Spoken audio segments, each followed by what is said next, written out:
안녕하세요. 동행간 뉴스타즈 동정민 앵커입니다. 박사님들 어서 오십시오. 자, 이재명 대통령이 출범을 했어요. 그런데 저는 이게 궁금하더라고요. 여러분도 한번 들어보시겠습니까? 왜냐하면 딱 출범하자마자 세 가지 북한을 향해서 유화 메시지를 던졌습니다. 바로요.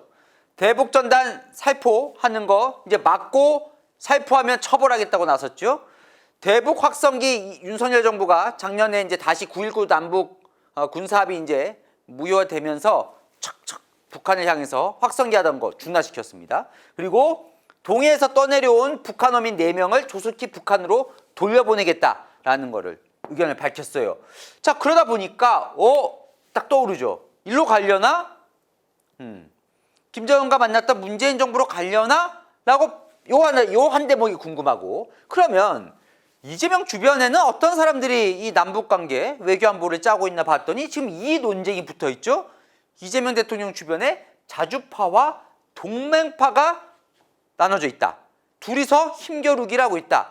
그걸 좋게 말하면 또 양손 외교다. 그러면 여기랑은 좀 다른 건가? 그러면 이재명 정부에서 남북관계는 어떻게 되는 건가? 궁금하지 않으십니까? 저만 궁금합니까? 제가 오늘 취재를 좀 해왔습니다. 한 방에 정리해드리겠습니다. 지금 시작합니다. 동투더 뉴스. 자, 박사님들 저 퀴즈 끝에 나갔는데 방금 전에 퀴즈 힌트 나갔으니까요. 나중에 보시고 기억 못하시면 앞에 거 조금 보셔도 좋을 것 같습니다. 자, 이재명 대통령의 이 남북관계에 대한 생각, 이 말 속에 들어있다라고 얘기를 들었습니다. 뭐냐면 작년 11월 13일에, 그러니까 언제냐면 이재명 대통령이 당대표 시절이죠. 작년 11월이었으니까 그때 외교안보자문회의라는 거를 출범합니다. 이게 아주 중요하다고 합니다. 이 회의에 참석한 멤버들을 잘 보라고 하더라고요. 자, 이때 이재명 대통령이 뭐라고 얘기를 하냐면, 자, 외교안보 환경이 매우 급변하고 있습니다. 그 핵심은 자국중심주의 그리고 실리주의. 그동안 편향, 이념, 가치 중점 외교로 우리 외교의 지평이 매우 축소됐습니다. 평화가 경제 아니겠습니까? 안보가 곧 민생입니다. 뻔한 말 같은데 이 말 속에 사실은 보면 편향, 이념, 가치 중점 외교, 윤석열 정부를 비판한 걸로도 볼 수 있지만 그 전 진보 정권과도 완전히 떨어지지 않은 비판일 수 있다는 내용이에요. 자, 이재명 대통령이 늘 얘기하는 게 실용 외교죠. 자, 그럼 남북관계가 어떻게 실용하고 연결이 되느냐? 평화가 경제, 안보가 민생이라는 겁니다. 자, 좀 이따 더 자세히 설명을 드리겠습니다. 자, 그러면서 지금 말씀드린 이 외교안보통일자문회의 출범식에서 이재명 대통령이 직접 참석했는데 여기 멤버를 잘 봐라. 그래서 제가 봤어요. 자, 의장은 조정식 의원이었습니다. 조정식 의원 여기 옆에 앉아 있네요. 그리고 고문이 이해찬 상임고문 이 옆에 앉아 있네요. 양쪽에. 예, 여기가 이제 헤드고, 근데 밑에 자문위원이 누군가 봤더니 자문위원단을 봤더니 위성락 의원 자문위원단이었고요. 자, 국가안보실장 됐죠? 그죠? 대통령실 국가안보실장 지금 맡고 있습니다. 홍익표 전 의원도 자문위원이었습니다. 여긴 지금 통일부 장관으로 거론이 됩니다. 정동영 의원이 장관으로 유력하지만 어쨌건 거론이 되면서 뭔가 역할을 할 수 있는 상황이죠. 그 다음에 여기 정세현 전 통일부 장관, 여기도 보이네요. 여기 앉아있죠. 그 다음에 이종석 전 통일부 장관 여기 앉아있네요. 예, 여기 지금 뭐예요? 국가정보원장 후보자 됐죠. 김현철 전 통일부 장관. 예, 이런 사람들이 지금 자문위원단으로 여기 들어왔던 거예요. 천혜성 전 차관, 조현주 유엔 대사. 조현주 유엔 대사는 지금 외교부 장관으로 유력합니다. 거의 내정된 상태죠. 김진아 한국외대 교수, 여기 자문단위에 포함되어 있었거든요. 여기 외교부 2차관으로 발령났습니다. 취임 이후에. 황인권 전 제2작전사령관 자문위원이었거든요. 대통령 경호처장으로 임명됐습니다. 보니까 뭐 막강하죠? 자, 요 멤버였다는 거예요. 다 자문회의 멤버. 그러면 왜 지금 취임 이후에 자주파, 동맹파 얘기가 나오느냐? 이것도 보면 대통령으로 이재명 대통령이 취임하자마자 외교안보 라인 곧바로 2명을 발표를 합니다. 딱 2명. 딱 2명만. 다른 자리 외교안보 라인은 발표하지 않고 그 2명이 누구야? 위성락 의원 국가안보실장. 네. 이종석 국가정보원장 후보자. 그런데 딱 봤더니 두 사람이 너무 색채가 달라요. 너무 색채가 다른 거예요. 이게 대표적인데 노무현 정부 때 위성락 의원은 외교부 북미국장, 이종석 전 장관은 노무현 정부 때 통일부 장관. 왜 다르냐면 보통 외교부, 이성락 의원은 30년 외교부 공무원 출신이거든요. 외교부는 한미 관계를 주로 제일 중시합니다. 우리나라가 뭐 외교에 있어서 가장 중요한 나라 당연히 미국이잖아요. 그래서 외교부의 주류는 북미국파예요. 북미 라인. 그 대표적인 인사가 위성락 의원입니다. 자, 반면에 통일부 쪽은 남북 관계를 우선시해요.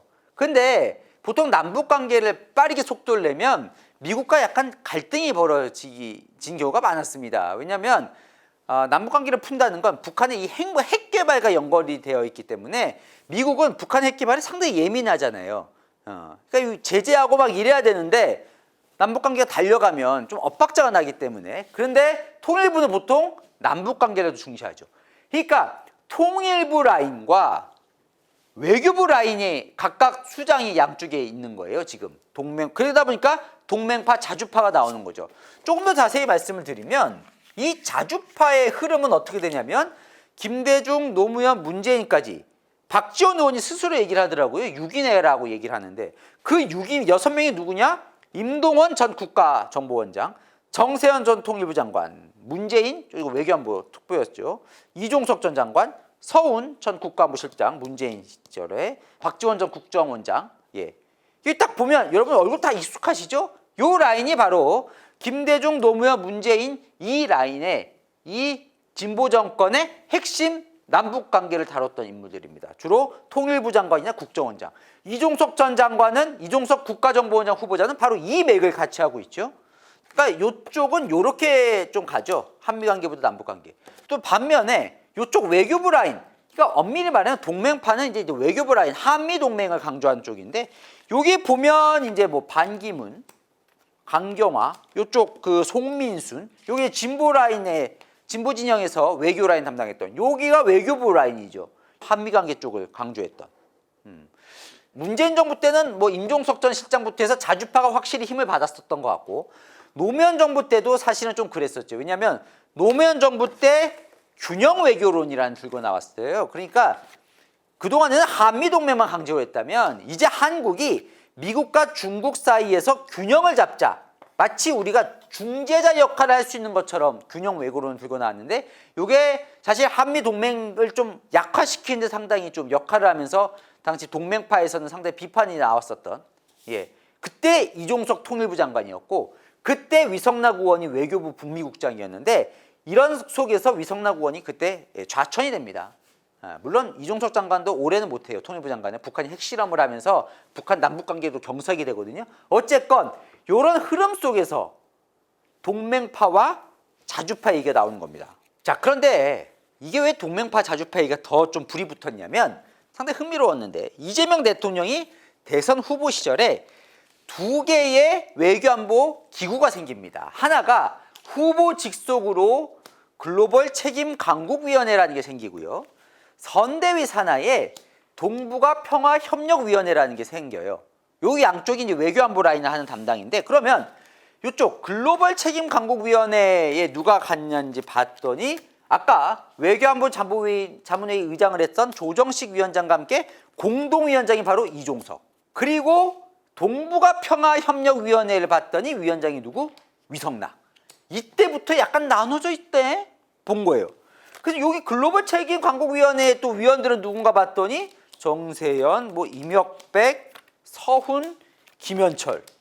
여기 라인을 봤더니 남북협력파가 여기 들어가 있네. 글로벌 책임 강국위원회에. 근데 동북아 평화협력위원회를 봤더니 조현, 홍현희, 박노벽. 이쪽은 또 외교안보 쪽, 외교 쪽 라인이 있네. 이때부터 여기는 동맹파, 여기는 자주파로 해서 이재명 대통령이 양쪽을 다 활용했구나라는 또 해석이 나오는 겁니다. 물론 홍현익 전 국립외교원장 여기 같은 경우에는 지금 또 인수위에 지금 외교안보를 담당하는 분과장인데 홍현익 원장은 또 어떻게 보면 약간 남북 협력파에 더 가깝거든요. 그러니까 완전히 갈라지진 않지만 조현 지금 외교부 장관 아까 내정됐다고 그랬잖아요. 거의 사실상. 그리고 이게 외교부 라인이죠. 그러니까 외교부 라인은 약간 이쪽이고 이쪽이 나눠져 있구나 이런 얘기들이 나오는 겁니다. 그런데 이게 이제 자주파 동맹파가 불이 붙은 이유가 G7 갔다 왔잖아요. 이재명 대통령이. G7까지는 이제 별 문제가 없었는데 문제는 이 나토 정상회의가 이제 다음 주에 있는데 여기에 참석하냐 마냐를 두고 약간 이쪽 라인과 자주파 라인과 동맹파 라인 의견이 좀 달랐던 겁니다. 뉴스터디 많이 보신 분들은 이제 나토 전에 윤석열 정부 때 제가 설명 많이 드렸어요. 워싱턴 선언하면서도 설명을 드렸기 때문에 아실 수도 있지만 이게 여러분 이 뉴스터디 보면 상당히 이제 해박해집니다. 이 외교 라인도. 자 보십시오. 이 나토라는 게 결국 뭐냐면 북대서양 조약기구가 결국 2차 대전 끝나고 냉전 시절에 이 유럽을 바로 이 나라의 위협으로부터 지키기 위해 만들어진 게 사실상 나토예요. 그러니까 냉전 체제를 기반으로 한 거죠. 그러니까 미국과 유럽 국가, 유럽이라고 한다면 이제 다 포함되죠. 뭐 영국, 프랑스, 독일 뭐 다 유럽 전체와 미국 중심으로 나토 군을 만들어서 바로 이 러시아로부터 위협을 지키려고 만든 겁니다. 요 회의가 확대가 되고 있어요, 지금. 이제 이 나토 정상회의를 유럽만의 문제가 아니라 요즘은 한국, 일본, 이런 호주, 뉴질랜드 어떤 국가들이에요? 미국과 동맹을 맺고 있는 이 국가들로 확대를 하는 개념인데 근데 여기에 속내는 뭐가 깔려 있는 거예요? 러시아 그리고 중국에 대한 반감도 깔려 있는 겁니다. 이 정상회의 자체에. 예. 그러다 보니까 이 윤석열 대통령은 매년 갔어요. 취임 이후에 3년 내내 매년 갔어요. 왜? 윤석열 대통령은 한미동맹에 대해서 아주 신념 가치적으로 접근을 하고 있으니까. 자, 근데 이재명 대통령은 가야 돼 말아야 돼 라고 해서 논쟁이 붙은 거죠. 자주파 불참. 왜? 우리 중국 관계도 생각을 해야죠. 네. 그 다음에 여기 가면 괜히 방위비 분담금 얘기 나오는데 이게 왜냐면 지금 요 트럼프 대통령은 또 이념 가치적으로 움직이는 사람이 아니잖아요. 그러니까 나토에도 불만이 많습니다. 지금 트럼프 대통령. 왜? 나토 유럽을 왜 미국이 지키냐는 거예요. 미국 돈으로. 나토 니네도 분담금 더 내라. 방위비 분담금. 그래서 지금 이 마크롱 대통령이 화가 나서 나토 군, 그러니까 나토 군뿐만 아니라 아예 EU 군대를 따로 만들자라고 얘기를 하고 있어요. 왜냐하면 트럼프가 안 지켜줄 것 같으니까. 어쨌건 여기도 방위비 분담금 갈등이 있거든요. 괜히 우리가 가면 이거 시끄러워진다라고 반대쪽에 자주파는 반대하고 있고 동맹파는 그래서 가야 된다는 거예요. 왜 가야 되냐? 이재명 대통령 쉐쉐 친중 이미지가 있다는 거예요. 이번에 가서 아예 불식시키자. 지금 미국도 그렇고 유럽 쪽도 그렇고 이재명 정부가 친중 정부 아니야? 의심을 하는 눈초리가 있으니 완전히 불식시키자. 그리고 가서 오히려 세일즈 하자. 방산. 이재명 대통령 이번에도 캐나다 G7 가서 캐나다 정상에게 캐나다 잠수함 우리가 좀 할 수 없냐 얘기를 좀 했거든요. 근데 주로 우리나라의 이 방산 무기를 누가 많이 사냐면 유럽이 많이 삽니다. 특히 동유럽. 동유럽 국가들이 폴란드도 우리 지금 전차 쓰고 있고요. 예. 그러다 보니까 가서 방산 세일즈도 하자라고 해서 지금 동맹파는 참석 쪽. 예. 이게 의견이 갈린 거예요. 자, 여기서 이제 이재명 대통령 다 듣고 있는 거죠. 갈까 말까. 예. 이 동맹파, 자주파 서로 다른 의견을 지금 듣고 있는 꼴인데 그럼 어떤 생각을 갖고 있는 걸까요? 동투더 뉴스. 여러분 흥미롭게 보실 수 있는 대목은 바로 앞으로 5년 내내 이게 이슈가 될 거기 때문입니다. 자, 보십시오. 결국 핵심은 이겁니다. 남북 정상회담이 열릴 것이냐. 문재인 정부 했어요. 그 전에 노무현 정부 했어요. 그죠? DJ 정부 했어요. 진보 정권이 이재명 정부 할까요? 예. 윤석열 정부 안 했습니다. 그죠? 박근혜 정부 안 했어요. 보수 정권은 안 했습니다. 진보 정권은 했어요. 이번에도 할까요? 물어봤습니다. 대선 때. 이재명 대통령이 이렇게 얘기를 했습니다. 이건 대선 후보 때 했던 얘기예요. 남북 정상회담은 당연히 해야 할 일이지만 가능할지는 모르겠다. 지금 상태로는 매우 어려울 것이다. 지금 트럼프가 김정은 위원장과 회담을 계속 공언하고 있는 상태라 가능하면 성공할 수 있도록 관심을 갖고 지원 협력할 거다. 그 안에 반드시 역할이 있다. 뭐예요? 할 거라는 거예요. 해야 할 일이라는 거예요. 전제. 그런데 가능할지 몰라. 왜? 어려워 지금. 지금 상태로는 할 수 없어. 그런데 전제가 뭐예요? 트럼프가 김정은과 만나는 걸 나는 지원하고 협력할 생각이야. 이게 이재명 대통령의 생각입니다. 문재인 때와 지금은 다르다는 생각을 하고 있는 것 같습니다. 예. 문재인 대통령과 다른 대목이에요. 이 부분도 여러분 잘 보시면 좋을 것 같습니다. 이재명 대통령의 실용 외교가 바로 여기도 되는 건데요. 문재인 대통령은 취임하자마자 1년 만에 남북 정상회담을 했습니다. 엄청나게 속도를 냈어요. 그런데 이재명 대통령 머릿속엔 그때와 지금은 상황이 다르다는 거예요. 뭐가 다르요? 그때는 김정은이 급했다는 거예요. 미국이 그전에 워낙 대북 제재를 세게 하고 있는 상황 속에서 트럼프 대통령이 나타났어요. 뭔가 트럼프 대통령이 북미 간에 돌파구를 열 수도 있는 상황이에요. 김정은은 하고 싶었다는 거죠. 김정은이 급했다는 거예요. 거기에 문재인 대통령이 같이 발을 맞추면서 뭔가 그때는 이루어질 수 있는 상황이었다면 지금은 급하지 않다는 겁니다. 왜? 뒤에 새로운 뒷배가 생겼어요. 푸틴. 여기서 변수는 민주당 쪽에서 변수는 우크라이나전이라고 봅니다. 지금 우크라이나전에 북한이 파병을 했죠. 더 파병할 거라고 그러죠. 파병하면서 러시아가 뒤로 많이 지금 대주고 있습니다. 북한에게. 무기뿐만 아니라 지금 북한 노동자들이 러시아로 많이 건너가서 러시아가 돈을 벌고 있죠. 파병하면서 파병 대가 돈도 지불했죠. 그러니까 지금 북한이 뭔가 숨통이 좀 트여 있는 상황이에요. 우크라이나 전이 끝나면 그 숨통이 끊기는 건데 우크라이나 전이 생각보다 안 끝나고 있어요. 원래 트럼프 대통령은 취임하자마자 대선 후보 때는 내가 며칠 만에 우크라이나 전 끝낼 수 있다 얘기했는데 아직도 못 끝내고 있습니다. 길어지고 있어요. 길어질수록 러시아에게 북한의 몸값은 커지는 겁니다. 그러니까 김정은 입장에서는 그때는 뒤에 아무도 없었기 때문에 빨리 뭔가 북미 간에 혹은 남북 간에 숨통을 트여야 되는 상황이라면 지금은 급하지 않다는 거예요. 그러니까 뭐냐면 우리가 북한을 뭔가 끌어낼 수 있는 상황이 더 어렵다. 현실적으로 그렇다는 거죠. 두 번째, 미국과 신뢰가 깨졌다는 거예요. 당시에 3번을 만났습니다. 그죠? 트럼프와 김정은이. 근데 싱가포르 회담까지는 그나마 괜찮았는데 이 하노이 회담이 결렬이 되면서 자, 당시에 김정은은 단계적으로 뭔가 북핵을 좀 일부 폐기하면 제재 풀어주고 이렇게 해서 뭔가 제재를 푸는 쪽으로 될 거라고 기대를 하고 몇 날 며칠을 거쳐서 기차를 타고 하노이까지 갔는데 트럼프는 영변 핵시설 정도 동결로는 안 돼! 라고 하면서 일괄적으로 다 풀라고 다 핵을 폐기하라고 얘기하면서 생각했던 거랑 다르게 트럼프가 강하게 나온 거예요. 그게 결렬이 됐잖아요. 그러면 다시 완전 원상태로 복구가 됐습니다. 그때 신뢰가 깨진 이상 김정은은 뭐라? 트럼프도 못 믿겠다는 거예요. 자, 이번 대선 기간에 김정은에게 미국 와서 같이 야구나 보러 가자고 할 거예요 했더니 미국에서 바로 반응을 했습니다. 조미 관계 전망에 대한 미련을 부풀리고 있다. 미련이라는 거예요. 지금 북한은 트럼프가 이 북미 관계 잘 풀 거라는 걸. 예. 이미 신뢰가 깨졌기 때문에 더 상황이 어렵다고 보는 거죠. 세 번째, 자, 그 사이에 남북이 너무 멀리 왔다는 거예요. 이재명 대통령. 이것도 문재인 때와는 다르다. 자, 문재인 정부 끝나고 트럼프 끝나고 바이든, 윤석열 대통령이 북한을 고립시키는 전략으로 갔다는 겁니다. 같습니다. 그러면서 김정은 위원장이 그 사이에 뭘 발표를 했냐면 적대적인 두 국가 관계를 얘기를 했어요. 뭐냐면 이제는 남북관계, 북남관계는 더 이상 동족이나 동질관계가 아니라 적대적인 관계다.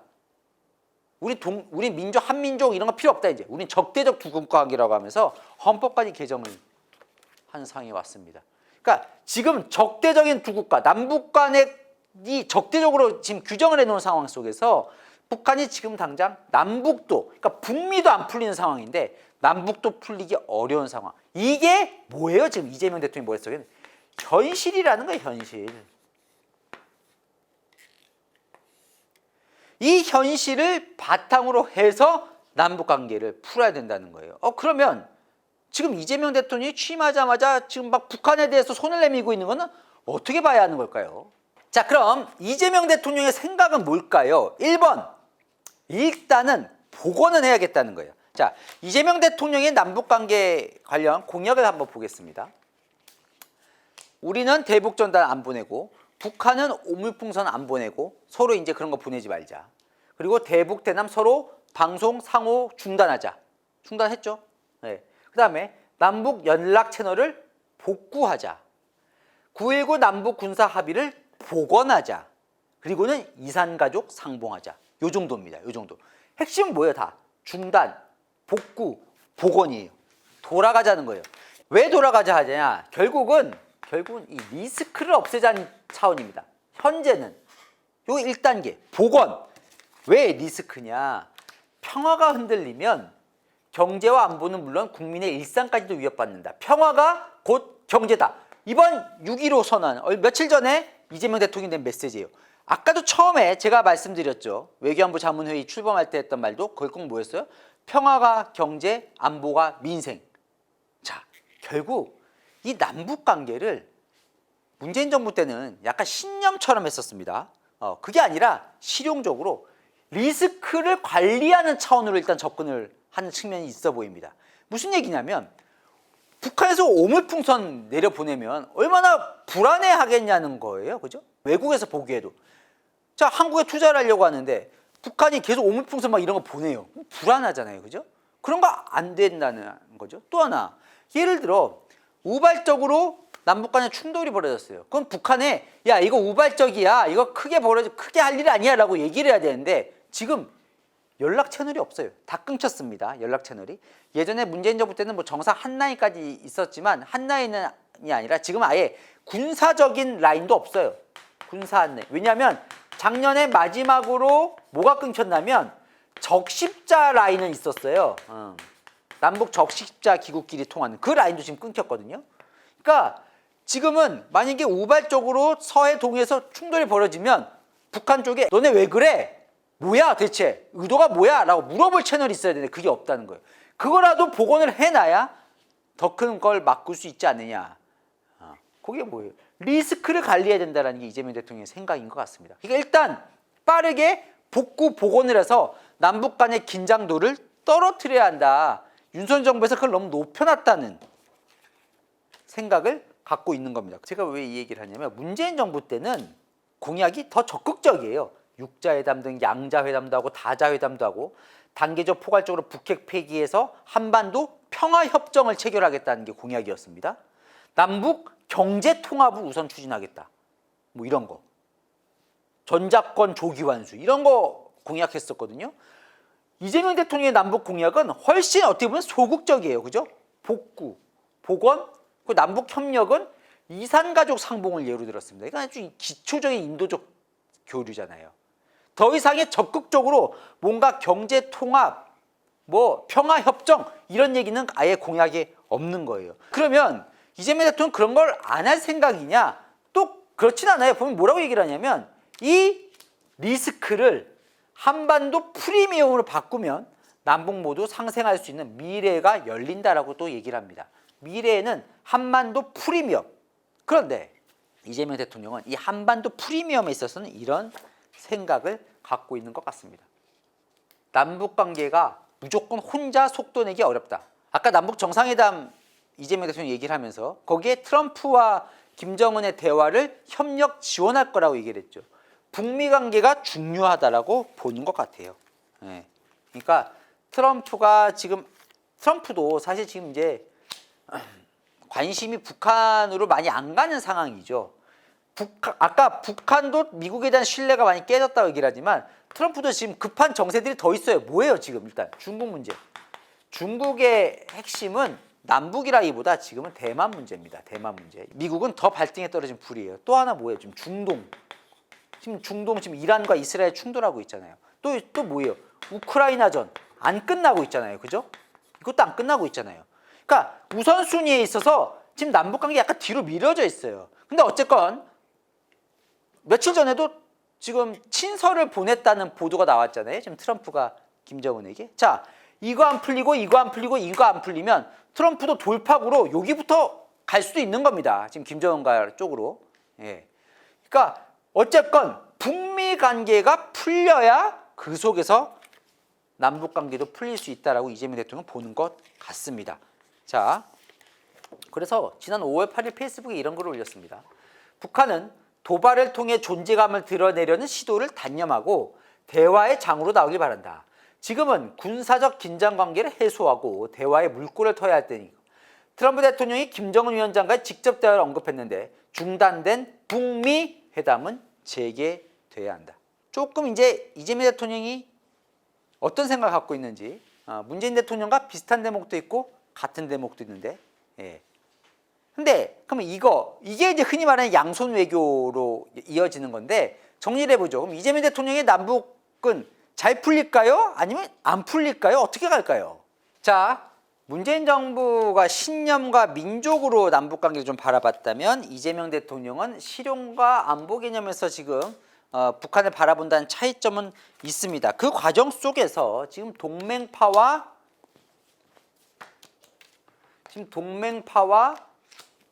지금 자주파 얘기가 나오는 건데, 자, 지금 동맹파의 핵심 인물은 바로 위성락 국가안보실장과 외교부 장관으로 내정된 건 같은 조연 대사가 있고, 자, 자주파라고 하면 이종석 국정원장 후보와 정세현 전 통일부 장관 같은 이 기본적인 진보 정권의 통일 라인.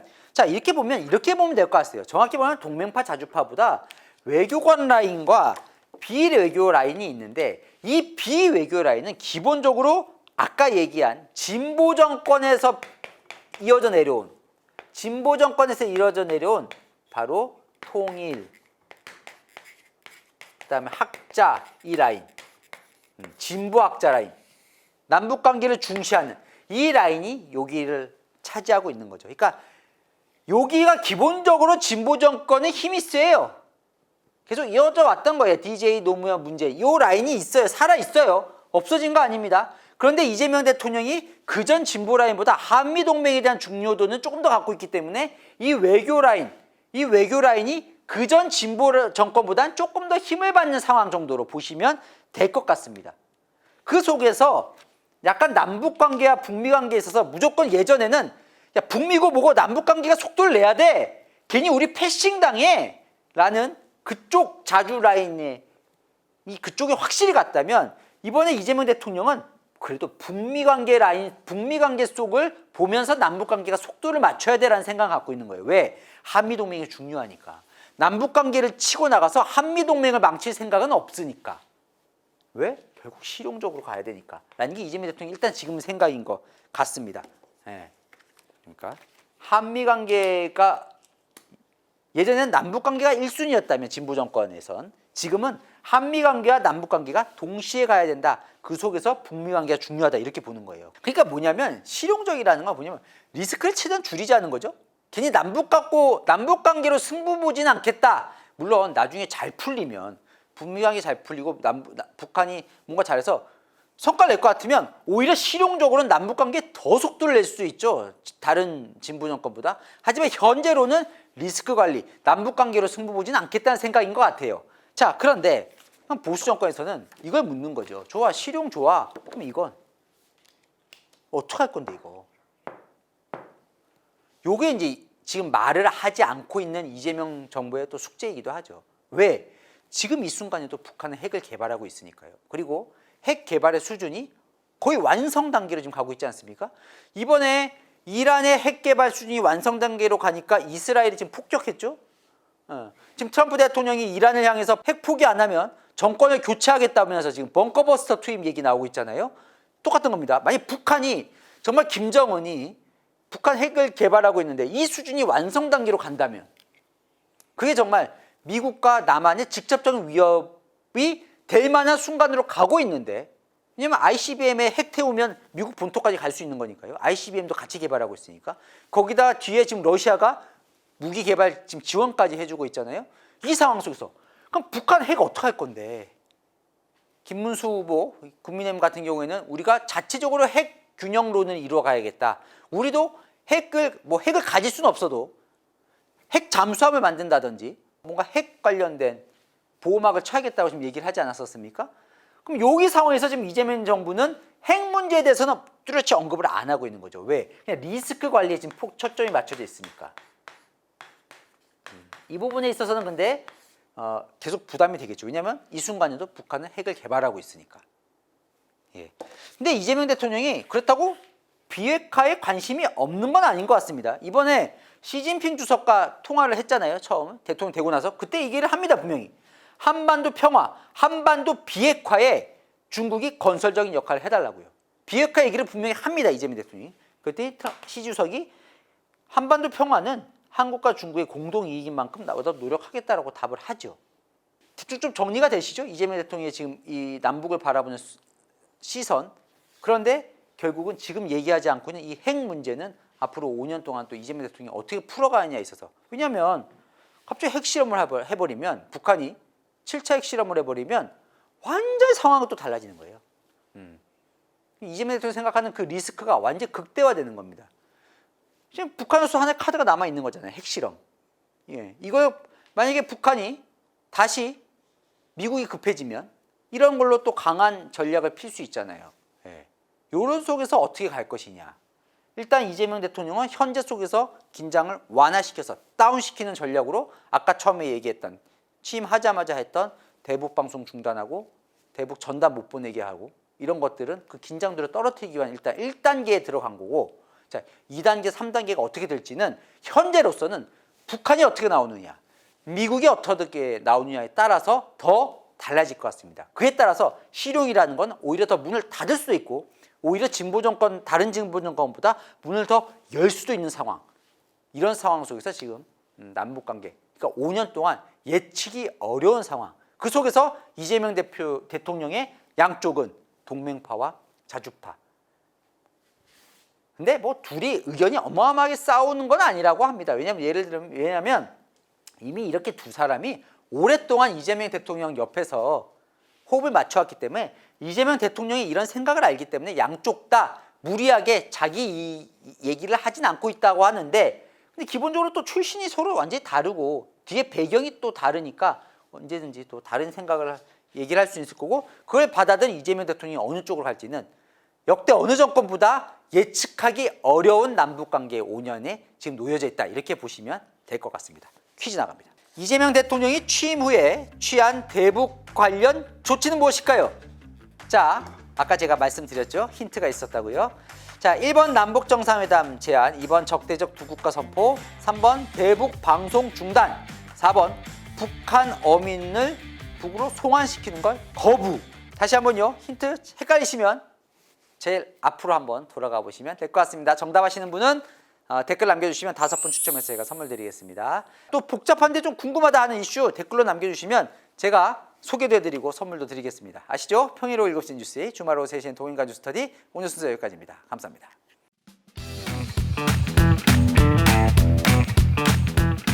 박사님들 어서 오십시오. 퀴즈 정답 보고 가십시오. 자, 280회 퀴즈였습니다. 자, 최상병, 김건희 내란 특검 이제 곧 시작하죠. 수사를.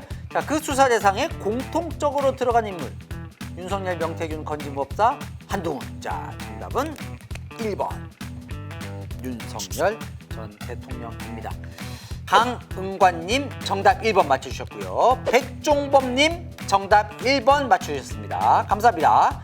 최창옥님은 윤석열 딱 써주셨어요. 자, 네 번째 현님 HYUN님 정답 1번 윤석열. 죄가 있다면 찾아서 벌하면 되는데 과도하게 하지 않았으면 좋겠습니다. 또 다른 할 일이 많다고 하셨어요.